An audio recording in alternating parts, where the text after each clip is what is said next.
محترم ناظرین، پروگرام ایمان اور زندگی میں آپ حضرات کا استقبال ہے۔ السلام علیکم ورحمۃ اللہ وبرکاتہ۔ آج کی بھی نشست کا موضوع ہے ایمان کی شاخیں۔ اعوذ باللہ من الشیطان الرجیم، بسم اللہ الرحمن الرحیم۔ لا یؤاخذکم اللہ باللغو فی ایمانکم ولکن یؤاخذکم بما عقدتم الایمان فکفارتہ اطعام عشرۃ مساکین من اوسط ما تطعمون اہلیکم او کسوتہم او تحریر رقبہ فمن لم یجد فصیام ثلاثۃ ایام ذلك كفارة أيمانكم إذا حلفتم واحفظوا أيمانكم كذلك يبين الله لكم آياته لعلكم تشكرون۔ محترم ناظرین، ایمان کی ایک شاخ ہے کفارہ ادا کرنا۔ اس سے پہلے والی نشست میں نے کفارے کی کچھ باتیں رکھی تھی۔ اسلام کے اندر زیادہ تر 4 کفاروں کا تذکرہ ہے۔ نمبر 1، قتل کا کفارہ۔ جان بوجھ کر اگر قتل کیا تو قصاص ہے، یعنی جان کے بدلے جان، یا پھر اگر معافی کی صورت نکلی تو 100 اونٹ دینا ہے۔ 100 اونٹ کی قیمت جو ہوگی موجودہ اعتبار سے وہ ادا کرنا ہے۔ سورہ نساء سورہ نمبر 4 آیت نمبر 92۔ کفارے کی ایک شکل ہے قسم کا کفارہ۔ اگر واقعی آدمی نے قسم کھا لیا اور اپنے قسم کو توڑنا چاہتا ہے تو اس کا حل کیا ہے؟ اس کا حل یہ ہے 10 مسکین کو کھانا کھلائے، یا نمبر 2 10 مسکین کو کپڑا پہنائے، نمبر 3 یا ایک غلام کو آزاد کرے۔ تینوں میں سے اگر کچھ نہیں کر سکتا ہے تو 3 دن کے لگاتار روزہ رکھے۔ یہ قسم کا کفارہ ہے، جس کا تذکرہ سورہ مائدہ سورہ نمبر 5 آیت نمبر 89 میں ہے۔ کفارے کی ایک شکل ہے جو تیسری شکل ہے زہار کا کفارہ۔ زہار سے مراد یہ ہے کہ کسی آدمی نے اگر اپنی بیوی سے کہا انتی علیہ کظہر امی، کہ تو میرے اوپر میری ماں کی طرح حرام ہے، تو میرے اوپر میری ماں کی پیٹھ کی طرح ہے، تو حرام ہو گئی ہو۔ اگر ملنا چاہتے ہیں دونوں تو اس سے پہلے کفارہ دینا ہوگا، اس کا جرمانہ ادا کرنا ہوگا۔ ملنے سے پہلے کیا کرنا ہے؟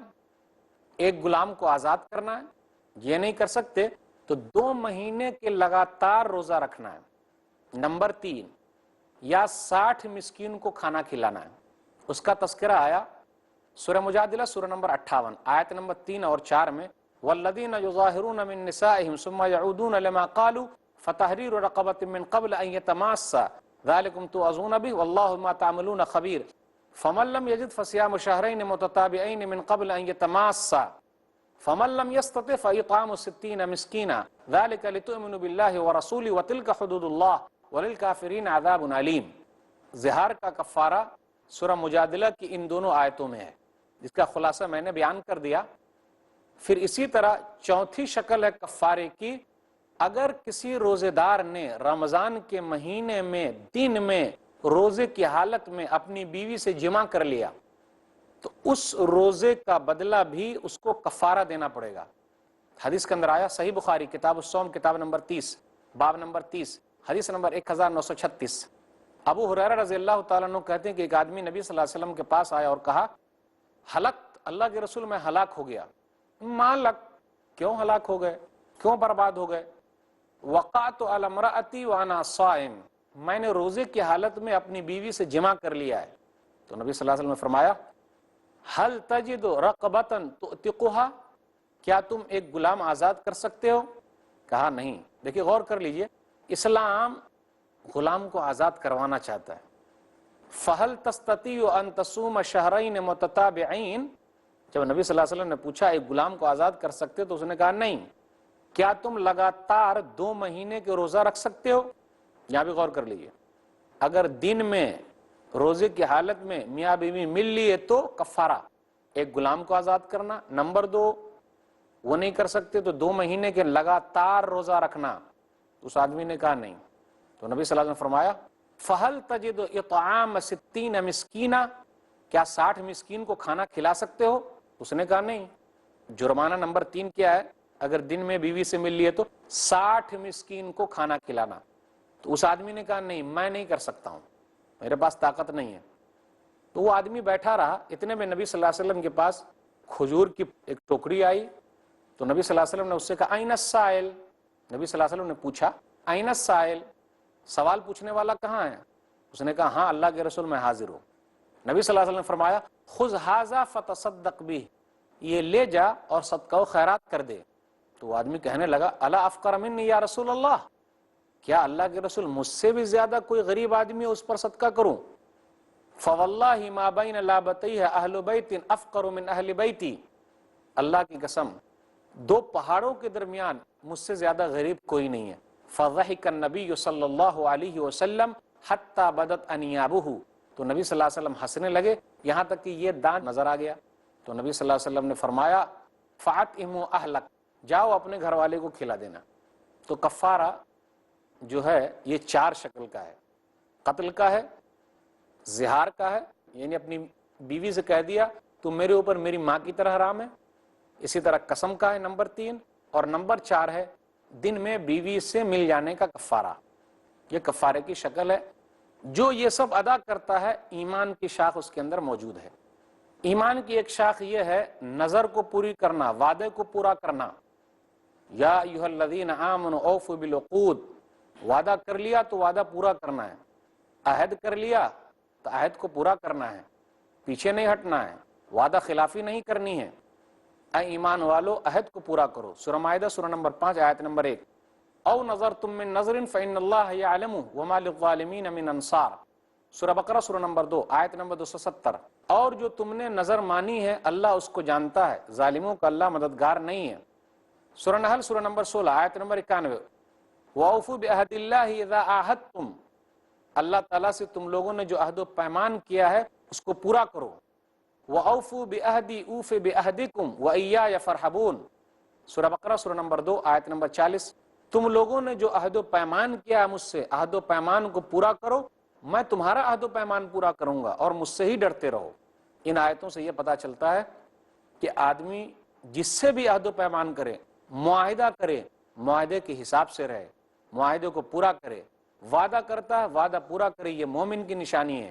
مومن وعدہ خلافی نہیں کرتا، عہد کو نہیں توڑتا، اس لیے مومن کو اپنے عہد کا پکا ہونا چاہیے۔ جو پکا ہے ایمان کی شاخ اس کے اندر مضبوط ہے۔ ایمان کی ایک شاخ یہ ہے کہ غلام کو آزاد کیا جائے۔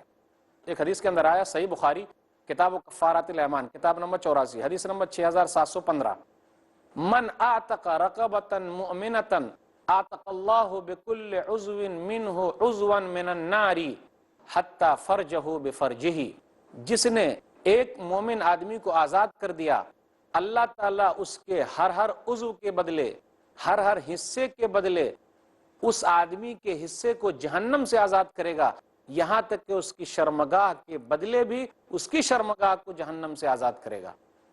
تو اسلام غلامی کو بڑھاوا نہیں دے رہا ہے، غلامی کو ختم کرتا ہے، غلامی کو ختم کرنا چاہتا ہے۔ ایک بیگ تو ختم نہیں ہو سکتا، پرانے زمانے سے چلا رہا، تو حکمت کے ساتھ دھیرے دھیرے ہر جگہ سے ابھارا تاکہ لوگ غلام کو آزاد کریں، آسانی کے ساتھ لوگوں کو رہنے دیں۔ تو یہ ابھارنا، غلام کو آزاد کرنا، اس بات کی دلیل ہے کہ جو کوئی کر رہا ہے تو اس کے اندر ایمان کی شاخ مضبوط ہے، وہ بہترین ہے۔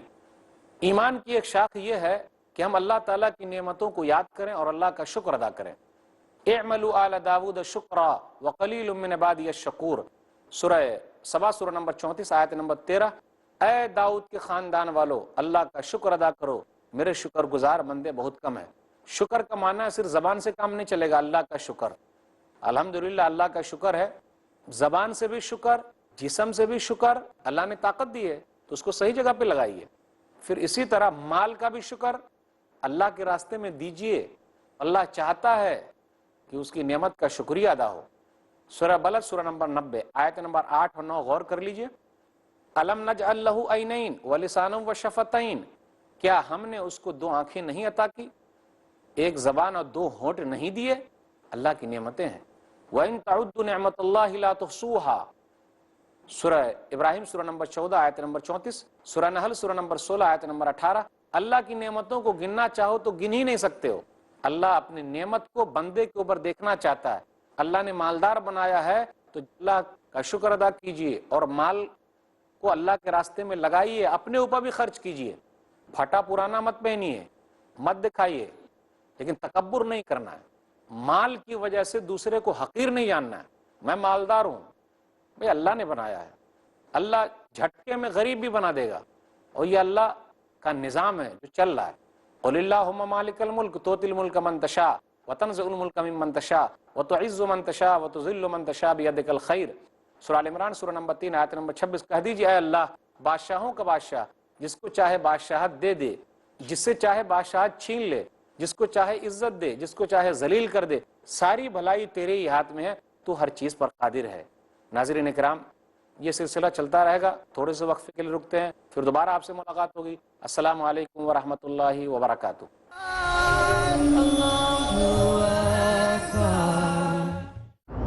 يا ضياء الصدور يا سراج البدور أحينا بالهدى من ظلام وضع میں تم ہو نصارات و تمدن میں ہنود، یہ مسلمان ہیں جنہیں دیکھ کے شرمائے یہود۔ یوں تو سید بھی ہو، مرزا بھی ہو، افغان بھی ہو، تم سب کچھ ہو، بتاؤ تو مسلمان بھی ہو۔ محترم ناظرین، مسلمان کو مسلمان بنانے کے لیے، وہ اخلاق و صفات جو رحمان کو پسند ہیں بتانے کے لیے، میں آپ کا دینی بھائی حافظ عبد القدیر عمری پروگرام لے کر کے آیا ہوں صفات عباد الرحمن۔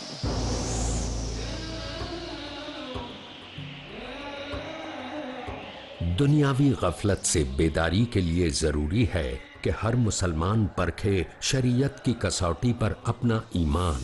عباد الرحمن آج رات 8:30 بجے اور دوبارہ دوپہر 1 بجے انڈیا میں پیس T V Urdu per.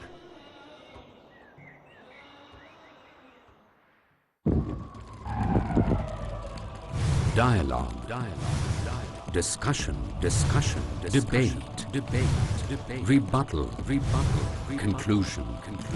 Eliminate misconceptions about religion. Get enlightened.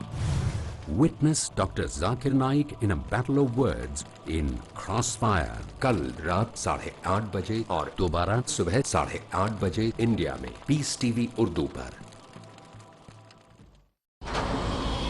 گمراہیوں سے ملتی ہے اس شخص کو نجات، شب روز جو گزارتا ہے عالموں کے ساتھ۔ قرآن مجید ہماری زندگی کی، ہماری ایمان کی روح ہے۔ بے راہ روی سے چھٹکارا، چاہے وہ عقیدہ ہو، چاہے وہ اخلاق ہو، چاہے معاملات ہوں، آہستگی اور سلیقے والی بے شمار باتیں۔ بندہ مومن کا قلب ہر طرح کی آلائش سے پاک ہو۔ یہی کام مومن کو قیامت تک کرنا ہے۔ بہترین معلومات کا حصول، علماء کے ساتھ سیکھیے زندگی گزارنے کے اصول۔ زیادہ سے زیادہ اپنے آپ کو قرآن سے قریب رکھنا اور سنت سے نزدیک رکھنا۔ کہ رسول اکرم صلی اللہ علیہ وسلم ہر وقت ذکر الہی سے اپنی زبان تر رکھا کرتے تھے۔ ہر اچھی چیز معرفت الہی کا ذریعہ بن جاتی ہے۔ اگر زندگی ہوگی بامقصد تو لمحہ لمحہ ہوگا خوشنما۔ محفل علماء، اگلا پروگرام پیس ٹی وی اردو پر۔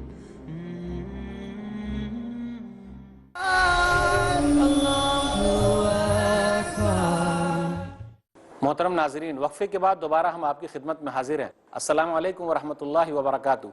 وقفے سے پہلے بات یہ چل رہی تھی کہ ایمان کی ایک شاخ ہے اللہ کا شکر ادا کرنا۔ اللہ تعالیٰ اپنی نعمت کو دیکھنا چاہتا ہے بندے کے اوپر۔ سورہ زحا سورہ نمبر 93 آیت نمبر 11، وَأَمَّا بِنِعْمَةِ رَبِّكَ فَحَدِّثْ، اور آپ اپنے رب کی نعمت کا اظہار کیجئے۔ اس لیے ہم اور آپ ہمیشہ اللہ کا شکر ادا کرتے رہیں۔ اللہ تیرا شکر ہے، تو نے مال دیا، اللہ تیرا شکر ہے، تو نے جسم دیا، صحت دی، تنگ دستی گرچہ ہو غالب، تندرستی ہزار نعمت ہے، تو اللہ کا شکر ادا کیجئے۔ ایک حدیث کے اندر آیا، سنن ترمذی کتاب الادب کتاب نمبر 41 حدیث نمبر 2819، ان اللہ یحب ان یرى اثر نعمتہ علی عبدہ، اللہ پسند کرتا ہے کہ اس کی نعمت کا اثر اس کے بندے پر نظر آئے، اس لیے جائز طریقے سے استعمال کیجئے۔ اللہ نے طاقت دی ہے تو آپ گاڑی کا استعمال کیجئے، بہترین کپڑے کا استعمال کیجئے، لیکن تکبر نہیں، غرور نہیں، گھمنڈ نہیں، فخر نہیں، کسی کو گھٹیا نہیں سمجھنا ہے۔ اللہ کا شکر ادا کیجئے، اور اللہ جس حالت میں رکھے اللہ کا شکر۔ ارے کتنے تو ایسے ہیں جن کو ایک وقت کی روٹی نہیں مل رہی ہے۔ ہم اور آپ دنیا کے معاملے میں اپنے سے نیچے والے کو دیکھیں تو ہمیں تسلی ملے گی۔ اوپر والے کے چکر میں زیادہ رہیں گے تو اوپر والی چیز تو حاصل تو نہیں ہوگی، ہائے ہائے میں دنیا سے چلے جائیں گے۔ اس لیے جب نیچے والے کو دیکھتے ہیں تو سکون ملتا ہے. کتنے لوگ ہیں جو روڈ پر پڑے ہوئے ہیں, کتنے لوگ ہیں جو ہاسپٹل کے اندر ہیں. اللہ کا شکر ہے اللہ نے صحت رکھی ہے, تو ہمیشہ اپنی زبان پر اللہ کا شکر جاری رکھیں, اللہ کا شکر ادا کرتے رہیں. جیسی روٹی اللہ کھلا رہا اللہ کا شکر ہے. میرے پاس جھوپڑی ہے اللہ کا شکر ہے, کسی کے پاس جھوپڑی بھی نہیں ہے. میرے پاس محل ہے بھئی یہ بھی اللہ کا دیا ہوا ہے, کبھی اللہ روڈ پر بھی لا سکتا ہے. اور اللہ کتنے مالداروں کو لایا بھی ہے, کتنے غریبوں کو مالدار بھی بنا دیا ہے. یہ ٹوٹل اللہ کا ایک نظام ہے جو چل رہا ہے. تو ہر حالت میں اللہ کا شکر ادا کیجئے, ناشکری زبان پر نہ آئے ورنہ اللہ تعالیٰ چھین لے گا, لے لے گا. آج کل لوگوں سے پوچھے بھائی صاحب کاروبار کیسا چل رہا ہے؟ بہت برا چل رہا ہے. کیوں ایسا؟ بھائی اللہ کا شکر ہے, اللہ کھلا رہا بندہ کھا رہا. زبان پر شکر, الحمدللہ الحمدللہ الحمدللہ جاری رکھیے, اللہ اور دے گا. سورہ ابراہیم سورہ نمبر 14 آیت نمبر 7, لئن شکرتم لازیدنکم ولئن کفرتم ان عذابی لشدید. اگر تم شکریہ ادا کرو گے تو ہم اور دیں گے, اور اگر ناشکری کرو گے تو ہم چھین لیں گے. اللہ تعالیٰ تعریفوں والا ہے, بے نیاز ہے وہ. ہم یہ سوچتے ہیں کہ اگر کسی کو بتا دیں گے نا تو لوگ جلیں گے. ارے نہیں بھائی, کون کیا نقصان پہنچائے گا. آپ نعمت کو ذکر کیجئے اس لیے کہ اللہ نے دیا, شکرانے کے طور پر نعمت ملی ہوئی, اللہ نے عطا کیا ہے. اللہ اپنے نظام کو چلا رہا ہے, کوئی جلے گا نہیں. جلے گا وہ ختم ہو جائے گا, خود بخود ختم ہو جائے گا. وہ جلتا ہے, اللہ اس کو ختم کر دے گا. مدعی لاکھ برا چاہے تو کیا ہوتا ہے, مدعی لاکھ برا چاہے تو کیا ہوتا ہے, وہی ہوتا ہے جو منظور خدا ہوتا ہے. نور حق شمع الہی کو بجھا سکتا ہے کون, جس کا حامی ہو خدا اس کو مٹا سکتا ہے کون. اس لیے گھبرائیے نہیں, اللہ کا شکر ادا کرتے رہیے. اللہ مال میں اور زیادتی کرتا ہے. ایمان کی ایک شاخ ہے, اپنی زبان پر کنٹرول رکھیے, زبان پر بالکل کنٹرول ہو. ما یلفظ من قول الا لدیہ رقیب عتید, سورہ کاف سورہ نمبر 50 آیت نمبر 18. زبان سے جو بھی لفظ نکلتا ہے نگران فرشتے فوراً لکھ لیتے ہیں, دونوں طرف متعین لکھ لیتے ہیں. اس لیے ذرا بولنے سے پہلے تولیے کیا بول رہے ہیں. کتنے لوگوں کے درمیان جو دشمنی ہے زبان کی مٹھاس سے دشمنی ختم ہو جاتی ہے, اور کتنے لوگوں کے درمیان جو دوستی ہے زبان غلط چلنے کی وجہ سے دشمنی میں بدل جاتی. تو زبان ہی پہلے چلتی ہے تب ہاتھ. یا ایھا الذین آمنوا اتقوا اللہ وکونوا مع الصادقین, سورہ توبہ سورہ نمبر 9. اے ایمان والو اللہ سے ڈرو اور سچے لوگوں کے ساتھ رہو. یعنی جھوٹ نہیں بولنا ہے, غلط استعمال نہیں, صحیح بولنا ہے, سچ بولنا ہے, چاہے جو بھی ہو جائے. وقتی طور پہ لگتا ہے گھاٹا ہو گیا, اللہ بڑھاتا ہے. نبی صلی اللہ علیہ وسلم نے فرمایا کہ اگر بندہ 2 چیز کی گارنٹی دے دے, ضمانت دے دے, تو میں اسے جنت کی گارنٹی دیتا ہوں. صحیح بخاری کتاب الرقاق کتاب نمبر 81 حدیث نمبر 6474. من یضمن لی ما بین لحییہ وما بین رجلیہ اضمن لہ الجنہ. جو 2 جبڑوں کے درمیان یعنی زبان کی اور جو اپنی شرمگاہ کی ضمانت دے دے, گارنٹی دے دے کہ اس کا وہ صحیح استعمال کرے گا تو میں جنت کی گارنٹی دیتا ہوں. تو ایمان کی ایک شاخ ہے. شرکیہ جملہ نہ کہیں زبان سے, توحید کا کلمہ پڑھیں, شرکیہ جملہ چھوڑ دیں, غلط چیز میں استعمال نہ کریں, گالی نہ بولیں, کسی کو اپنی زبان کے ذریعے تکلیف نہ دیں. کیونکہ زبان کی وجہ سے اگر تکلیف پہنچتی ہے تو وہ زخم بہت ہرا رہتا ہے, بھرتا ارتا نہیں ہے. تلوار کا اگر زخم لگے تو بھر جائے گا, تیر کا لگے تو بھر جائے گا, لیکن زبان کا لگے ہرا رہتا ہے ہمیشہ. چلے صحیح استعمال ہو, پیار محبت کو پھیلائیے, امن و شانتی کو پھیلائیے. جس کے اندر یہ چیز ہے زبان پر اس کو کنٹرول حاصل ہے تو ایمان کی ایک شاخ اس کے اندر مضبوط ہے. تو پکا مومن ہے, اچھا مومن ہے, سیدھا سادہ ہے, امن و شانتی پھیلانے والا ہے. ایمان کی ایک شاخ یہ ہے کہ امانت میں خیانت نہ کی جائے. ہر چیز امانت ہے. اگر ہم اسکول میں پڑھاتے ہیں تو بچے ہمارے لیے امانت ہے. اگر ہم کام کر رہے ہیں تو وہ کام ہمارے لیے ہمارے سیٹ کی طرف سے امانت ہے. اب اللہ سے ڈریے, کہیں ایسا نہ ہو کام کرنے میں کوتاہی کریں اور پوری تنخواہ اٹھا رہے ہیں. اللہ سے ڈرنا چاہیے. امانت ہے کام, بال بچے امانت ہے, ہر چیز امانت ہے. اب اس کے اندر لائیے, خیانت نہ ہو. ان اللہ یامرکم ان تؤدوا الامانات الی اہلھا, سورہ نساء سورہ نمبر 4 آیت نمبر 58. بے شک اللہ تعالیٰ تم لوگوں کو حکم دیتا ہے کہ امانتیں لوٹا دو ان کے پاس جن کی امانتیں ہیں. کسی نے ہمارے پاس پیسے رکھے ہیں، امانت ہے، جب مانگنے کے لیے آیا فوراً دے دیجئے، بہانے مت کیجئے، غلط استعمال مت کیجئے، لوٹا دیجئے۔ تو امانت کی پاسداری کرنا یہ سب سے اہم چیز ہے، خیال رکھنا سب سے اہم چیز ہے، اور امانت میں خیانت کرنا منافقوں کی نشانی ہے۔ صحیح بخاری کتاب الایمان کتاب نمبر 2 حدیث نمبر 33، آیت المنافق ثلاث اذا حدث کذب واذا وعد اخلف واذا اؤتمن خان۔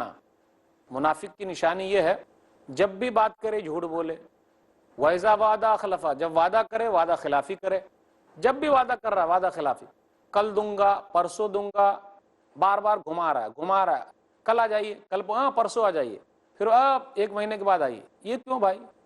وعدہ خلافی نہیں، جب بلایا اس وقت پہنچ گئے، اس وقت دے دیا، جھلائیے نہیں، وعدہ خلافی مت کیجیے۔ وَإِذَا تُؤْمِنَ خَانَ، اور امانت اگر رکھی جائے تو اس میں خیانت کر رہا ہے، وہ اپنا مال سمجھ رہا ہے۔ سرداری امانت ہے قوم کی، قوم کا پیسہ امانت ہے ہمارے پاس، ہم عہدے پر پہنچ کر ناجائز استعمال نہیں کر سکتے۔ یہ گاڑی ہے، یہ بنگلہ ہے، یہ ایک امانت ہے قوم کی، اس میں خیانت نہ ہو۔ اور جو یہ تمام چیزوں کا خیال رکھتا، خیانت نہیں کرتا، پکا مومن ہے، وہ ایمان اس کا پکا ہے، تازہ ہے، وہ سماج کے لیے امن و شانتی پھیلانے والا ہے۔ مسند احمد جلد نمبر 3 صفحہ نمبر 135، لا ایمان لمن لا امانت لہ ولا دین لمن لا عہد لہ۔ جس کے پاس امانت کی پاسداری نہیں ہے اس کے پاس ایمان ہی نہیں ہے، اور جو عہد و پیمان کی پاسداری نہیں کرتا اس کے پاس دین ہی نہیں ہے۔ فَلْيُؤَدِّ الَّذِي اؤْتُمِنَ امانتہ، سورہ بقرہ سورہ نمبر 2 آیت نمبر 283۔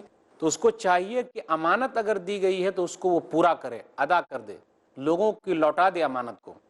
پھر اسی طرح ایک حدیث کے اندر آیا، سنن ابی داؤد کتاب البیوع کتاب نمبر 22 حدیث نمبر 3535، ادِ الامانۃ الی من ائتمنک ولا تخن من خانک۔ اس حدیث پر غور کیجیے، جس کی امانت تمہارے پاس رکھی ہوئی ہے اس کو تم لوٹا دو، ولا تخن من خانک، اور جو تمہارے ساتھ خیانت کرے، یعنی تم نے کبھی مال دیا تھا رکھنے کو، کوئی چیز دی تھی، اس نے خیانت کی، ولا تخن من خانک، جس نے خیانت کی ہے اگر اس کی امانت تمہارے پاس ہے تو تم اس میں خیانت مت کرو۔ یہ ایمان کا درجہ ہے۔ کچھ لوگ کیا بولتے ہیں، بھائی بدلے میں کر دیا، میں نے اس کو مال دیا تھا، اس نے خیانت کی، اور اس کا مال میرے پاس ہے تو میں نہیں دوں گا، اپنے مال کی طرح استعمال کر رہا ہے۔ نبی صلی اللہ علیہ وسلم نے منع فرمایا، ولا تخن من خانک، جو تیرے ساتھ خیانت کرے تو تو اس کے ساتھ خیانت مت کر، اس کے مال کی حفاظت کر، لوٹا دے۔ پیارے نبی صلی اللہ علیہ وسلم کا اخلاق ایسا ہے کہ زمانے جاہلیت میں لوگ اپنی اپنی امانتیں نبی صلی اللہ علیہ وسلم کے پاس رکھتے تھے۔ اس لیے سچے رہیے، امانت داری کا خیال رکھیے، خیانت نہ کیجیے۔ ایمان کی ایک شاخ ہے قتل نہ کرنا، سورہ نساء سورہ نمبر 4 آیت نمبر 93، وَمَن يَقْتُلْ مُؤْمِنًا مُتَعَمِّدًا فَجَزَاؤُهُ جَهَنَّمُ خَالِدًا فِيهَا وَغَضِبَ اللَّهُ عَلَيْهِ وَلَعَنَهُ، اور جس نے مومن آدمی کو جان بوجھ کر قتل کر دیا، جان بوجھ کر کسی کا بھی قتل کر دیا، مومن آدمی کو قتل کیا تو اس کا ٹھکانہ جہنم ہے، ہمیشہ ہمیشہ اس کے اندر رہے گا، اللہ کا غضب اس کے اوپر ہے، اللہ کی لعنت ہے، اللہ نے دردناک عذاب اس کے لیے تیار کر رکھا ہے۔ ناحق کسی کا قتل نہیں کرنا ہے، قانون کو اپنے ہاتھ میں نہیں لینا ہے۔ من قتل نفسا بغیر نفس و فساد فی الارض فکأنما قتل الناس جمیعا ومن احیاها فکأنما احیا الناس جمیعا، سورہ مائدہ سورہ نمبر 5 آیت نمبر 32۔ جس نے کسی ایک جان کو مار دیا گویا کہ پریشان ہو جائیں، اور جس نے ایک جان کو بچایا گویا کہ سب کو بچا لیا۔ تو ایمان کی ایک شاخ ہے قتل نہ کیا جائے، ہمارے ہاتھ داغدار نہ ہو، یہ قاتل ہے فلاں کا، قتل کر چکا ہے، بالکل نہیں، اس سے بچ کے رہیے۔ نہ زبان سے کسی پر الزام لگانا ہے، نہ ہاتھ سے کسی کا قتل کرنا ہے۔ ایک حدیث پر غور کیجیے، صحیح بخاری کتاب الادب کتاب نمبر 78 حدیث نمبر 5044، سباب المسلم فسوق وقتالہ کفر، مسلمان آدمی کو گالی دینا فسق و فجور ہے، اور اس سے لڑائی جھگڑا کرنا، اس کو قتل کرنا، اس سے قتال کرنا، یہ کفر ہے۔ ایک حدیث میں منع ہے، صحیح بخاری کتاب الادب کتاب نمبر 78 حدیث نمبر 5045، لا يرمی رجل رجلا بالفسوق ولا يرمیہ بالکفر الا ارتدت علیہ ان لم یکن صاحبہ کذالک، کوئی آدمی کسی کو فاسق نہ کہے، ولا یرمیہ بالکفر، اور کسی کو کافر نہ کہے، یہ کافر ہے، منافق ہے، کلمہ پڑھنے والا اس کو کافر کہہ رہا ہے۔ اگر وہ ویسا نہیں ہے تو وہ چیز لوٹ کر اسی پر آ جائے گی۔ آدمی کو اپنی زبان کا بھی استعمال صحیح کرنا ہے، ہاتھ کا بھی صحیح استعمال کرنا ہے، ورنہ کل قیامت کے دن بہت سارے ایسے دیندار لوگ آئیں گے جن کے ہاتھ رنگے ہوئے ہیں خون سے، کس طریقے سے ان کی نیکیاں لے لی جائے گی اور دے دی جائے گی ان کو، اور ان کی برائیاں ان پر تھوپ دی جائے گی۔ دلیل صحیح مسلم کتاب البر والصلہ کتاب نمبر 45 باب نمبر 15 باب تحریم الظلم حدیث نمبر 2581، نبی صلی اللہ علیہ وسلم فرمایا اتدرون ما المفلس، کیا تم لوگ جانتے ہو مفلس کون ہے، غریب کون ہے، نادار کون ہے؟ المفلس فینا من لا درہم لہ ولا متاع، مفلس وہ ہے، غریب وہ ہے، محتاج وہ ہے جس کے پاس پیسے نہیں، سامان نہیں۔ نبی صلی اللہ علیہ وسلم فرمایا نہیں، ان المفلس من امتی من یاتی یوم القیامہ بصلاۃ وصیام وزکاۃ ویاتی قد شتم ھذا وقذف ھذا واکل مال ھذا وسفک دم ھذا وضرب ھذا، میری امت کا مفلس وہ ہوگا نماز بھی لایا، روزہ بھی لایا، زکوٰۃ بھی لایا، لیکن ساتھ میں کسی کو گالی دی ہے، کسی پر تہمت لگایا، کسی کو مارا، کسی کو قتل کیا ہے، الزام بھی لگایا، قتل بھی کیا ہے۔ نیکیاں لے لی جائے گی، ان کو دے دی جائے گی، پھر بھی مسئلہ حل نہیں ہوگا۔ دیکھا برابری بدلہ ہو رہا، تو ان کی برائیاں لے کے ان پر تھوپ دی جائے گی۔ ناظرین کرام، آج کی نشست میں بس اتنا ہی۔ سبحان ربک رب العزت عما یصفون وسلام علی المرسلین والحمد للہ رب العالمین، والسلام علیکم ورحمۃ اللہ وبرکاتہ۔